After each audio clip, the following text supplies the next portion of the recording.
मैंने ये बात कहीं सुनी थी कि इंडिया में 500-700 करोड़ की बिग बजट कॉमर्शियल मूवी सिर्फ प्रभास जैसे एक्टर के साथ ही पॉसिबल है। जहां अनफॉर्चुनेटली भारत में भाई हीरो वर्शिप एक प्रॉब्लम या फिर कह सको एक रेयरिटी बची हुई है। जहां भाई लोगों को देखने के लिए अभी भी लोग आते हैं, जो कि अराउंड द वर्ल्ड सिनेमा जगत से ये बात ऑलमोस्ट खत्म हो चुकी है। हॉलीवुड के पास सही मायनों में बहुत ज़्यादा बैंकेबल स्टार्स बचे हुए नहीं हैं। Even from a distant perspective भाई बाकी देश दुनिया के लोग भी फ्रेंचाइजेस यूनिवर्सेस का इंतजार कर रहे होते हैं, ना कि भाई इस एक्टर की मूवी आ रही है उसके लिए इंतजार कर रहे होते हैं। Just like fast and the furious movies, Deadpool and Wolverine, mission impossible. वरना उसके अलावा विन डीजल कौन सी गाड़ी में डीजल डाल रहे हैं किसी को फर्क नहीं पड़ता। ह्यू जैकमैन लोगन के बाद उनकी कौन कौन सी मूवीज आई, या फिर टॉम क्रूज मिशन इम्पॉसिबल के बीच में एक एक्शन कॉमेडी लाके मूवी पटके हुए थे, किसी को भी फर्क नहीं पड़ रहा था। जहां उन मूवी ने भी अपने औकात अनुसार बिजनेस किया, लेकिन फिर वही ना औकात अनुसार। जहां पे अगर आप यही बात को गौर करोगे तो in big budget cinematic universes का फ्रेंचाइज से हटकर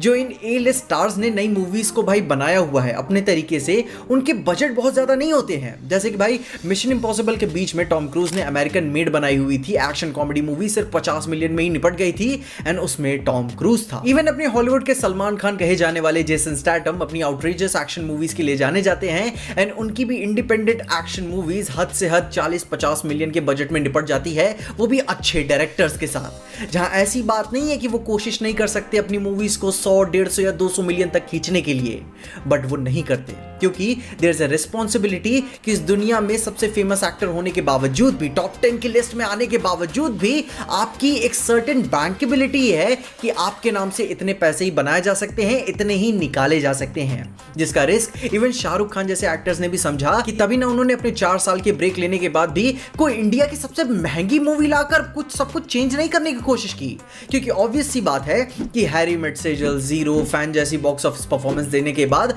किसी का भी भरोसा डगमगा जाएगा, एंड इवन शेर को भी 4 कदम पीछे खींचने पड़ेंगे एक बड़ा जंप लेने के लिए। एंड आई थिंक ये सही समय है शाहरुख खान के लिए एक बड़ा जंप देने को, कुछ एक अच्छा रिस्क लेने को। बाकी वो तो ऑडियंस पे डिपेंड करता है कि लोग उसे कैसे पसंद करते हैं, लेकिन जरूरी बात क्या है कि आप कोशिश करते रहिए। जहां भाई प्रभास की यही बात मुझे बहुत ही अलग लगी है, बहुत स्पेशल है बंदा, कि भाई जिस लेवल का भरोसा इस पूरी इंडस्ट्री को प्रभास पे है कि भाई इससे पैसे तो निकाल ही लेंगे, भाई मानना पड़ेगा। साहू, राधेश्याम, आदिपुरुष जैसी मॉन्यूमेंटल बैड मूवीज देने के बावजूद भी, जो कि भाई रिलीज होते ही इंडिया की सबसे महंगी मूवी के नाम से उन्हें भाई प्रमोट किया जा रहा था, एंड उनके मुंह के बल गिरने के बावजूद भी उनकी मार्केट वैल्यू गिरी नहीं है कि इंडिया की सबसे महंगी मूवी एक बार और देखने को मिल रही है, कल की 2898 एडी के नाम से। ये किस्मत, टैलेंट या ब्रांड सिर्फ प्रभास के साथ ही पॉसिबल है कि एक तरफ बाकी एक्टर्स हैं जो बैक टू बैक फ्लॉप देने के बाद उनके प्रोजेक्ट्स निकलना बंद हो जाते हैं, या फिर भाई उन्हें निकाल दिया जाता है, काफी लंबा ब्रेक ले लेते हैं, उनकी फीस कम करने की बातें सामने आने लगती है। मगर वहीं